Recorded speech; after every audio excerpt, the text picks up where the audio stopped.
Raconter le quotidien d'un pays en guerre, c'est le credo, le leitmotiv, comme on dit, de Raphaël Yagobzadeh en Ukraine. Le reporter photographe expose en ce moment ces clichés qui ont été publiés d'ailleurs dans des journaux. Ça se passe au festival L'Œil Urbain à Corbeil-Essonnes, en région parisienne. Pascal Achard et Guillaume Gouet sont allés à sa rencontre. Reportage.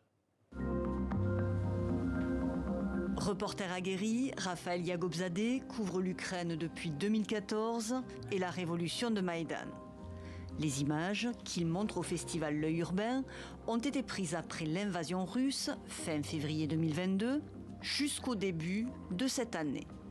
Parmi sa sélection, ce jeune entrepreneur posant fièrement dans le dortoir d'une entreprise à l'ouest du pays. Cette image, elle a été choisie pour illustrer, pour montrer aussi la séparation des familles entre les hommes qui n'ont pas le droit de sortir du territoire, donc qui continuent de travailler, et les femmes qui peuvent sortir du territoire avec les enfants. Donc sa femme aussi travaille dans la même entreprise, mais à distance en Allemagne. Familles séparées, civils déplacés, morts et destructions, avec la vie qui continue malgré tout au milieu des ruines. Il y a aussi une autre façon de raconter la guerre qui est de raconter une société dans la guerre. Dans cette guerre-là, nous autres journalistes, on est en fait toujours dans l'après, on n'est jamais dans le pendant. Les accès sont très compliqués sur la ligne de front. Les coulisses d'une guerre, avec le quotidien de ses habitants au premier plan.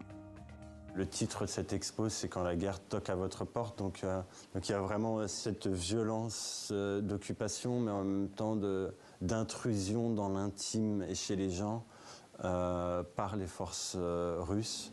L'intime que Raphaël Yagobzadeh s'emploie à saisir, un colonel ukrainien retrouvant son album de famille dans sa maison d'enfance, après le retrait des troupes russes en novembre 2022 dans la région de Kherson, ou des familles réfugiées dans le métro de Kharkiv pour se protéger des bombardements, des hommes et des femmes habités par la guerre. Nous autres journalistes étrangers, on peut rentrer chez nous, mais ces gens-là, du coup, restent, et c'est là où c'est pouvoir porter leur témoignage, de rendre compte de ces choses-là, et encore une des finalités, voilà, de tout ce travail-là. Lui se dit habité par l'Ukraine et se prépare à y retourner pour continuer à montrer la résistance et la résilience de la population.